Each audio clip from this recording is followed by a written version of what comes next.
በዓል ሲመጣ ይደብረኛል። በዓላት በመጡ ቁጥር ብዙዎች ይህን ሐሳብ ለራሳቸው ይነግሩታል። እርግጥ ነው በዓላት ከቅርብም ሆነ ከሩቅ ያለ ቤተሰብ ተሰባስቦ ደስታውን የሚጋራበትና ፈጣሪን የሚያመሰግንበት ወቅት ነው። ነገር ግን ለብዙዎች ደግሞ የድብርትና የጭንቀት ሰበብ ናቸው። ከሰዎች ደስታና ጭፈራ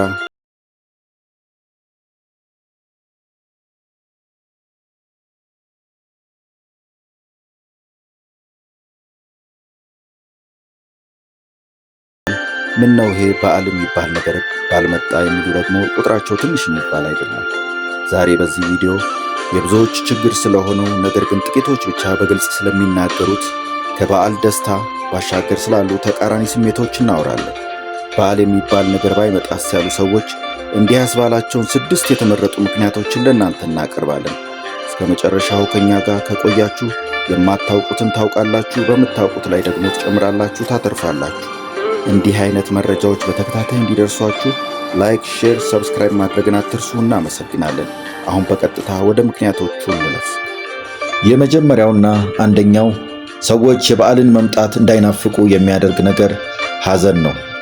በዚህ አጋጣሚ በቅርቡ ቤተሰባችሁን በሞት ያጣችሁና በዓልን ለመጀመሪያ ጊዜ በሐዘን ውስጥ ሆናችሁ ላሳለፋችሁ ወገኖቼ እግዚአብሔር ያጽናናችሁ ላለው መጪው ዘመን ከሐዘናችሁ የምትወጡበትና የምትበረቱበት ይሁንላችሁ። መቼም እንኳን የበዓል ቀን አይደለም ማንኛውም የአዘቦት ቀናት እናትን፣ አባትን፣ ባል፣ ሚስትን፣ ልጅን፣ ወንድም፣ እህትን ሌላም የሚወዱትን ላጡና በሐዘን ድባብ ውስጥ ላሉ ሰዎች የሚናፍቅና የሚያጓጓ አይደለም። በእያንዳንዱ ቀንና ሰዓት፣ ደቂቃ ከሟች ጋር የነበሩ ትዝታዎች ሁሉ ተሰባስበው ወደ አይምሮ መምጣታቸው የማይቀር ነው። የበዓል ቀን ሲሆን ደግሞ ይለያል። ለበዓል የሚደረገው ቅድመ ዝግጅት፣ በበዓል ቀን ሟች ያስለመደው ወይም ያስለመደችው ነገር መቅረት፣ በበዓሉ ቀን የነበረው ሳቅና ጨዋታ፣ አብሮነት፣ ሟች የሚቀመጥበት ወይም የምትቀመጥበት ቦታ ባዶ መሆን፣ በዓሉ እንደሚያከብሩ ቀሪ የቤተሰብ አባላት በዓሉ ትርጉም አልባ እንዲሆንና የባዶነት ስሜት እንዲሰማቸው የሚያደርጉ ትውስታዎች ናቸው። ሌላኛውና ሁለተኛው በዓል የሚባል ነገር ባልመጣ ያስባለ ምክንያት የማህበራዊ ሚዲያ ጫና ነው። አሁን ሰዎች የበዓል ውሏቸውን ምን እንደበሉ፣ ምን እንደጠጡ፣ ምን እንደለበሱ ውድድር በሚመስል መልኩ በማህበራዊ ሚዲያ ላይ ማጋራት የተለመደ እየሆነ መጥቷል። ማህበራዊ ሚዲያውን ብቻ ሳይሆን አንዳንድ ብሮድካስት ሚዲያዎችም የተጋነኑና ቅንጡ የበዓል አከባበር ስርዓትን በተጋነነ መንገድ ሲያንጸባርቁ ይታያል።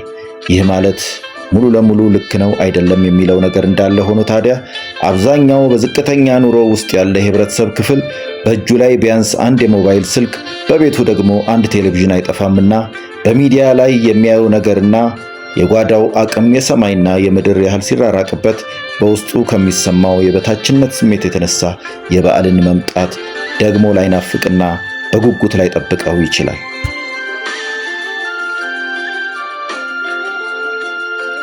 ወደ ሶስተኛውና ቀጣዩ ምክንያት እንለፍ።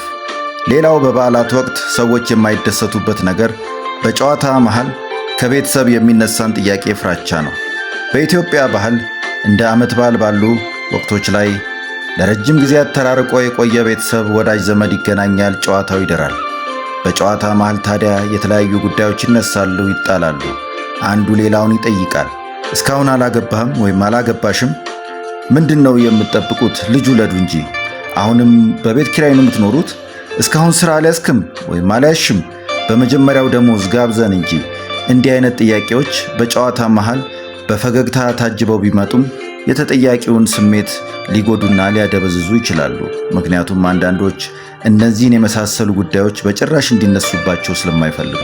በዚህም የተነሳ እንዲህ ያሉ ሰዎች በዓልና ከበዓል ጋር ተያይዞ የሚመጡ ስብስቦችን መልሰው ላይናፍቁ ይችላሉ።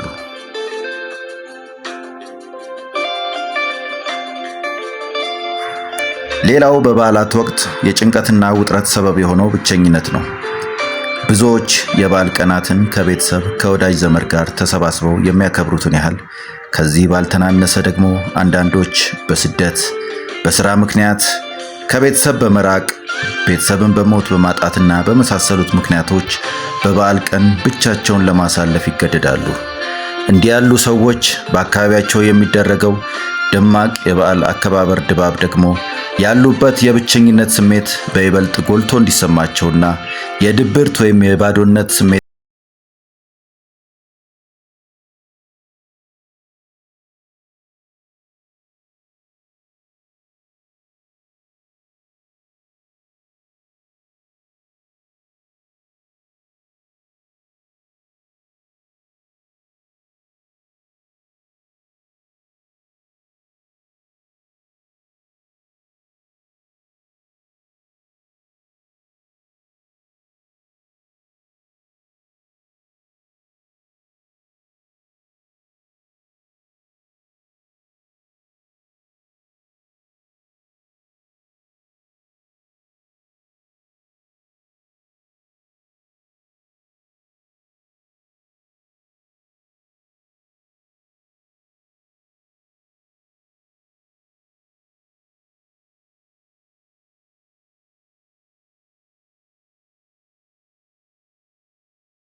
መጨረሻው በበዓላት ወቅት በተለይም በዘመን መለወጫ ቀን ለሰዎች ደስታ የማጣትና የድብርት ሰበብ የእድሜ ጉዳይ ነው። የዘመን ለውጥ ማለት ከውልደት ቀን በተጨማሪ እድሜን የሚያስታውስ የማንቂያ ደውል ነው። እያንዳንዱ የእድሜ ደረጃ ደግሞ አንድ ሰው የሚኖርበት ማህበረሰብ በእድሜ ከፋፍሎ ያስቀመጠለትን ህጎች፣ ለምሳሌ ትምህርት መጨረስ፣ መመረቅ፣ ስራ መያዝ፣ ማግባት፣ ቤተሰብ መመስረት ወዘተ እንዲያስብ ያስገድደዋል። ታዲያ እንደ ዕድል ሆኖ አንድ ሰው በእድሜው ተጠቅሞ የሚጠበቅበት የስኬት ደረጃ ላይ ደርሶ ከሆነ እሰየው፣ የአዲስ ዓመት በዓል ስኬቱን የሚያጣጥምበትና አምላኩን እንዲያመሰግን ምክንያት ሊሆነው ይችላል። በተቃራኒው ግን አዲስ ዓመት በመጣ ቁጥር በእድሜው ልክ መድረስ ከሚጠበቅበት ደረጃ ወደ ኋላ እንደቀረ ከተሰማው ይህ ሰው የዘመን መለወጫ በዓል ምነው ባልመጣ ከሚሉት ወገን አንዱ ሊሆን ይችላል ማለት ነው። ውድ ቤተሰቦች፣ ሁሉም በዓላት ሰላምን፣ ደስታን፣ ስኬትን የምታጣጥሙበት እንዲሆን ልባዊ ምኞቴ ነው። በቀጣይ ቪዲዮ እስከምንገናኝ ደህና ሁኑ።